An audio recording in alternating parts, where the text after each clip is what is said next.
Maqabbaa kan ilmaa kan hafuura qulqulluu waaqayyo tokkoon ameen. Hin dandeessaa ati yaa gooftaa ni dandeessaa. Hin dandeessaa ati yaa gooftaa ni dandeessaa.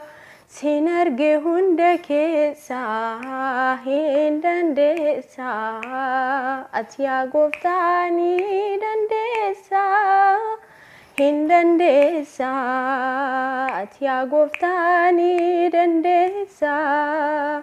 Sin arge hunda keessaa.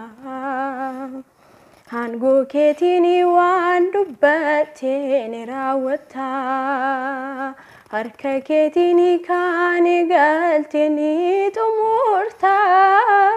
Galataa kee gooftaa hin dandeessaa ati yaa gooftaa ni dandeessaa. Hin dandeessaa ati yaa gooftaa ni dandeessaa. Sin arge hunda keessaa. Waan dubbatte yeroo keetti miidhagsita. Booda dhuftee gargaarsi kee hundaaf caalta. Situ na jaallata. Hin dandeessaa ati yaa gooftaa ni dandeessaa. Hin dandeessaa ati yaa gooftaa ni dandeessaa. Sin arge hunda keessaa.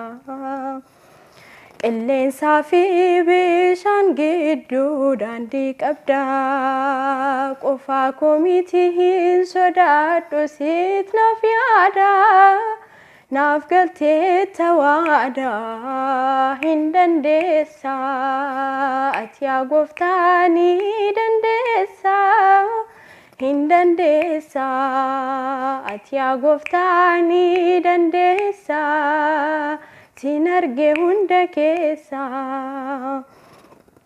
Dhaabeera fuuldura isaa galataa fi kennaan isaa isuma harka isumaa fi galannaa ta'uu fi hin dandeessaa ati yaa gooftaa ni dandeessaa. Hin dandeessaa ati yaa gooftaa ni dandeessaa. Sin arge hunda keessaa. Hin dandeessaa ati yaa gooftaa ni dandeessaa. Hin dandeessaa ati yaa gooftaa ni dandeessaa. Sin arge hunda keessaa.